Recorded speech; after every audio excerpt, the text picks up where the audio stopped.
Welcome to the Hodolistics channel, where we make crypto fun. Not confusing.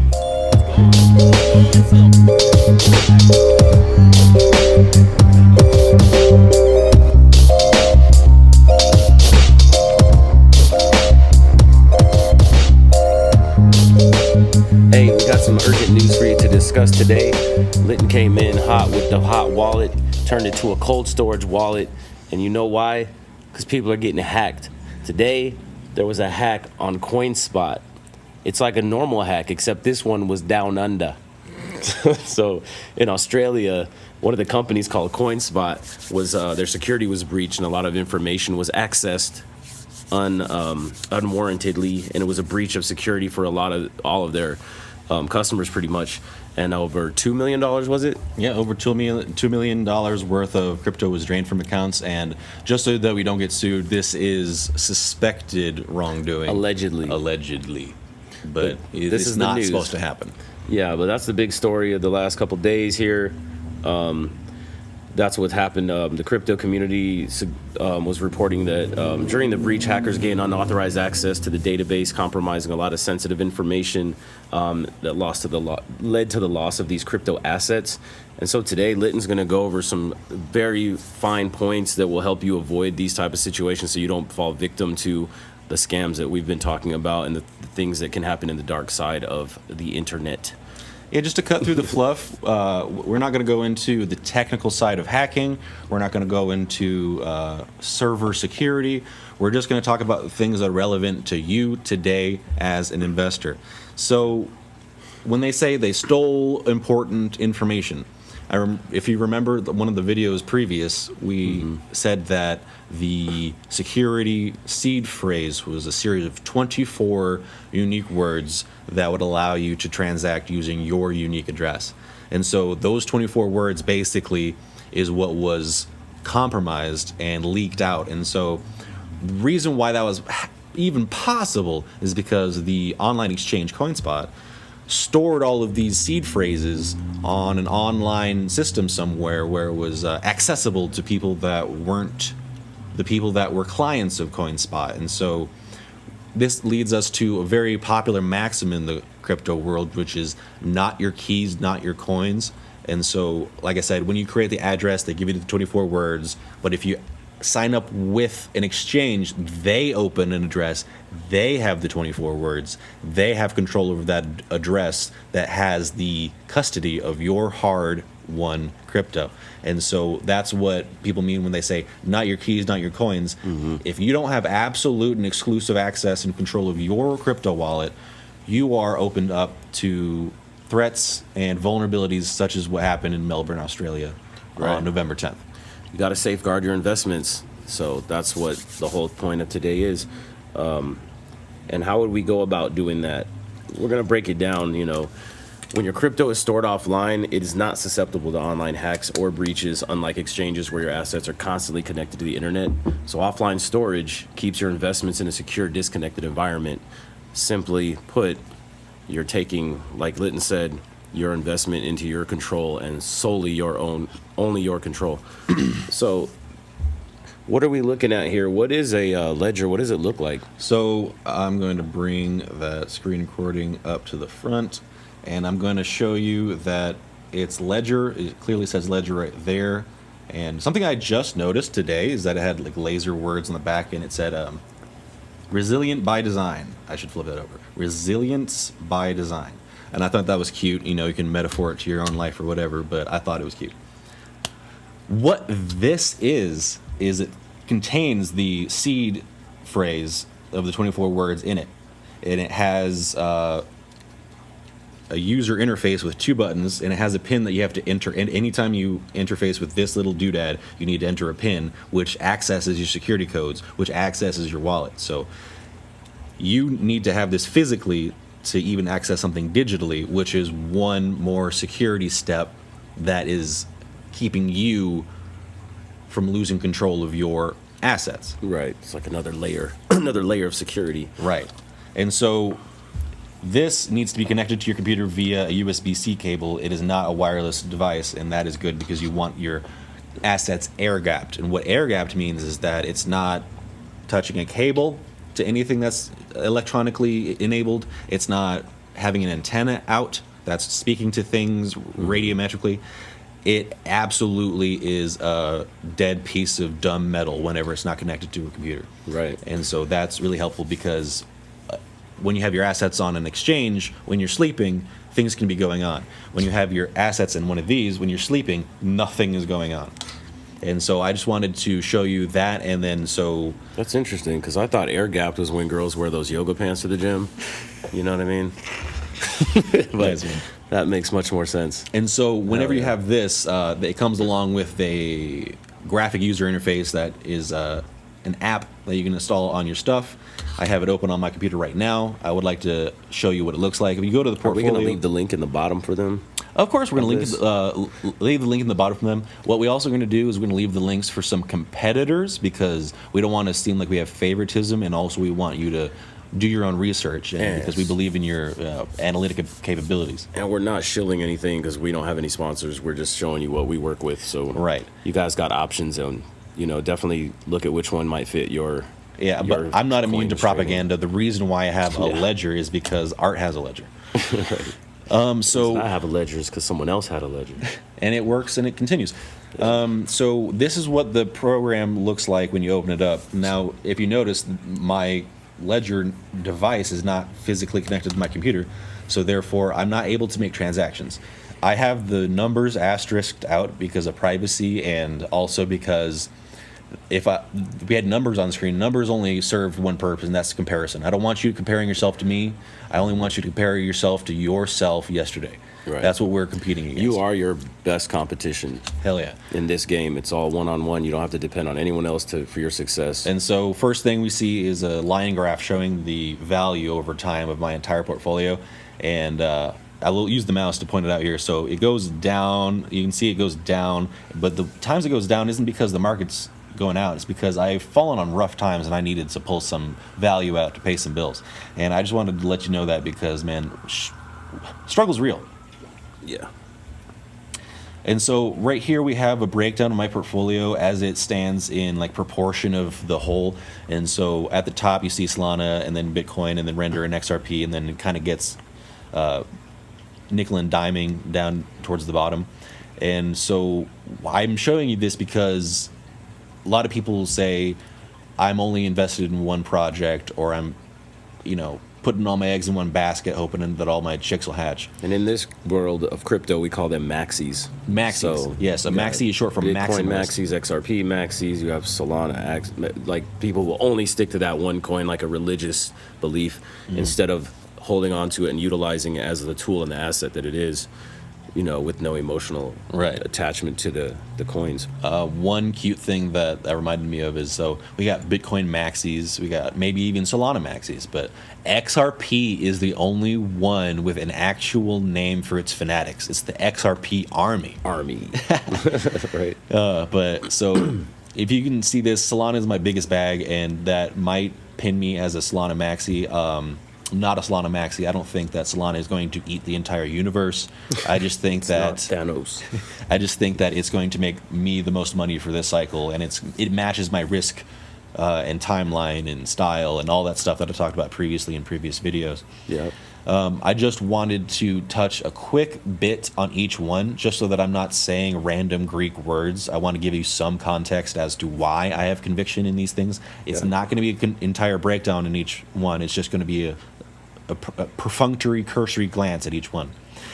So Solana, it's my biggest bag. Why? Because I believe it in the most, and because it's raising the most. It didn't start at 56.74%. It got there because it is performing. So the reason why I believe in Solana is because it has a lot of utility. A lot of people are looking at it to form projects on it. And why is that? Because we got this upgrade coming for Solana in the middle of 2024. It's called Fire Dancer. It's like a software patch, like for a video game or whatever. It's going to improve the blockchain's performance. And the transactions, say if I paid you, that'd be a transaction. If you paid me, that'd be another transaction. Solana now is looking to process 1.2 million transactions per second. And if you look at, this picture right here, Visa itself, 24,000 transactions per second. So if we look at 1.2 million transactions per second, it can absolutely eat all of the retail financial transactions the world over. So I believe that it has the fighting spirit that it takes to actually become the dominant retail chain. Absolutely. And it also has a chance to dominate in the crypto space because it is an inexpensive means of exchange, is it not, compared to some of the other coins that are already handling some of those type of processes? Last bull run, when it was like hot and heavy, I did an Ethereum transaction whose fee for the transaction was $300. And I did it because I didn't know what I was doing and I thought I was in for big bucks. Turns out all I was paying for was a real education in hard knocks. But so each transaction in Solana takes somewhere in the bounds of like a 50th of a penny, and that's my kind of price. And those are some of the features you want to look for in the cryptos and tokens that you're exploring, because that's going to be a crucial factor. The utility of the coins that you like and that you're, investing in, that's going to be a big factor in how successful they may be in the future. The ability to process, transfer money, and keep track of the ledgers, and the basically the movement of money is the thing with digital currency that is a huge utility, and the speed with which you can do that determines who these financial institutions are going to choose to utilize for moving payments. Like Solana is great for moving payments. XRP is one that's good for moving cross-border payments for the big banks. So some crypto people don't like XRP that much because it's not decentralized like Bitcoin or some of the other cryptos. So you have to look at what you believe in too and what you agree with in the world to also, consider what you're investing in. Now, if you're just a money person, you just want to look at numbers and stuff, then you need to look at some of these factors that will turn into what the numbers are later. As far as what the coins have, going for their projects. And the Solana is one that will probably is speculated to lead this bull run with Bitcoin. Yeah, some people call it the consensus trade. It's the one that everybody has for a favorite. It's like the boxer that if you bet on, you wouldn't get any money back because everybody says, of course, that boxer was going to win. So the next one I have, which is rough 1/4 of my portfolio, is Bitcoin. Now, I would like to introduce you to how this expresses my personal flavor of investing. Solana is a smaller project than Bitcoin by a margin, and it's newer than Bitcoin, so it's not as time tested. It has had outages, so people think that it's a risky move. But already, I am making 200% return in 60 days. Awesome. That's great. Yeah, and so congratulations on that. Thank you so much. So Solana, that's what I'm going with for my biggest bag. The second biggest bag is Bitcoin. That's my second biggest conviction for this bull run because it's a pristine asset. So there's a lot of references to pristine assets, and so what that means is that Bitcoin itself, as a technological phenomenon, it has never been hacked. It has never had a millisecond of downtime. People try to attack and DDoS the actual mainnet of Bitcoin, and they can't because Bitcoin is so decentralized that you would need billions, maybe even trillions of dollars to attack it effectively. It is the bastion of the concept of cryptocurrency, and that's why some people are maximalists because it is the first mover. But for me, you can see my conviction is not the strongest of all cryptos, at least in terms of making me money in the short term. I think Bitcoin has definitely got what it takes to hack it long term, but I don't think it has as much ratio to the upside in the next 400 days for me personally. And then so below that we have all these things called altcoins. So Solana, basically everything but Bitcoin is an altcoin. Maybe classically people might consider Ethereum not an altcoin because it was the second to Bitcoin's first. But then we got all these other things with cute little utilities. So we got Render Token here. Render Token is a utility token that people use to pay for rendering time when creating 3D graphics.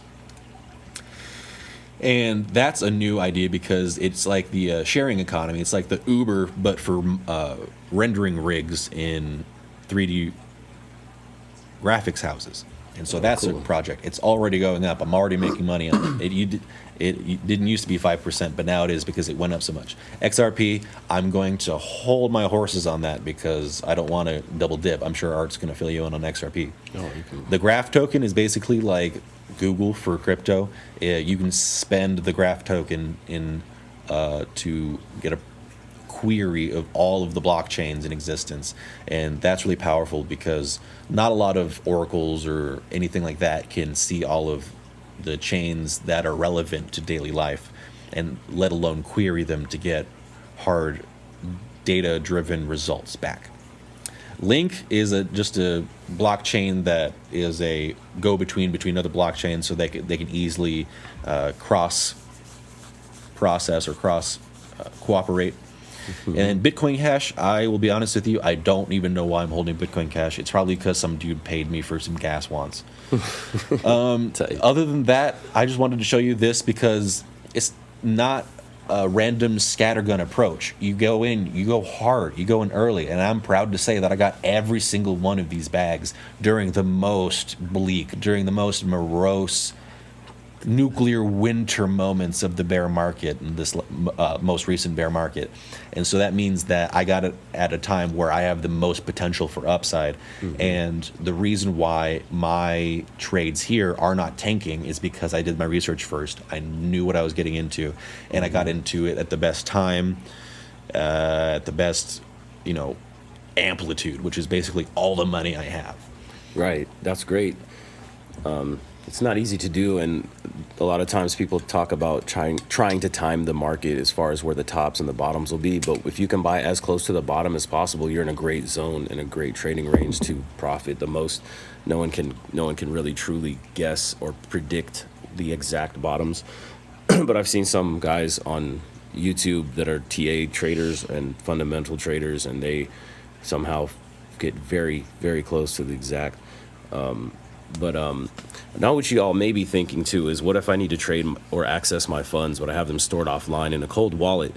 Well, the thing is, you keep it in your cold storage and you're able to transfer it onto your exchanges for the amounts that you want to trade. But on the Ledger wallet specifically, you can now trade in the Ledger's app itself. So they've upgraded some things there for you to make it easier and more user-friendly, especially for beginners. It's a good beginner wallet, easy to use. I've heard the Trezor is a great one too. It gets great reviews. I just don't personally have one, so I'm not going to tell you from a personal experience to get it or not. Don't do anything based on what we're saying. We're just sharing information and ideas. So don't buy or sell anything based on what we're saying. This is not legal information or investing. We're not telling you to do anything. You just do what you got to do to get these bags. But remember, the goal is to is to minimize risk and maximize the security. So that's the idea. And one cool thing that we can leave a link for too is CoinMarketCap. It's a website that has all of the crypto coins. You can click on the coin that whatever one you want. They're listed in order from 1 to 20,000 or however many they are now. And you can pick the coin and it'll show you what exchanges you can buy it on. It shows you all the data and information on the company, the white pages, where to access all the information you need to know about each crypto. But the cool thing about that site is it does have a page where you can create a little portfolio. And basically it'll have, since you have some of your coins on a cold storage wallet and you have some of the coins on in your Ledger or on an exchange rather, and they're in different places, you can actually put in the portfolio what you bought, when you bought it, how much you bought it for, what the fee was, and it'll build a full portfolio with all your cryptos in one place so you can view all of them in a list, and it'll show you like how much they've gone up or down in the last hour, 24-hour periods, in 7 days. You can look at your all-time holdings, and like the chart that Litton was showing you in the Ledger where it shows you, the path that you've gone on as far as your gains and losses, or when you've taken money out, you can see it all in one place here. And it's a great reference to kind of, because I have now, let's see, 1, 2, 3, 4, 5, 6, 7, 8, 9, 10, 11.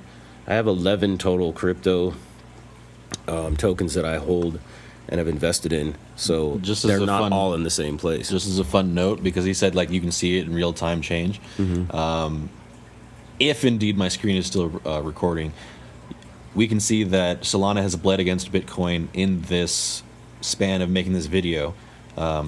Bitcoin went from below 25% to above 25%, and Solana went from like 57% to 56 point something. And so it's just really cool. It's an active thing. You got to keep on balancing, keep plates spinning, you know, keep your balancing act on. Make sure that you're taking profits when you can. You know, I'm pretty sure that's going to be a tip that's going to be in literally any video that you watch of ours. Yep. Yeah, get aggressive in profit taking when you get to the points of doing it, because you'll regret it later if you don't. And yeah, we can go into that in another video though. Cool. So thanks for watching the video about my portfolio. Can't wait to hear about yours. Well, yeah, y'all have a great one. Peace.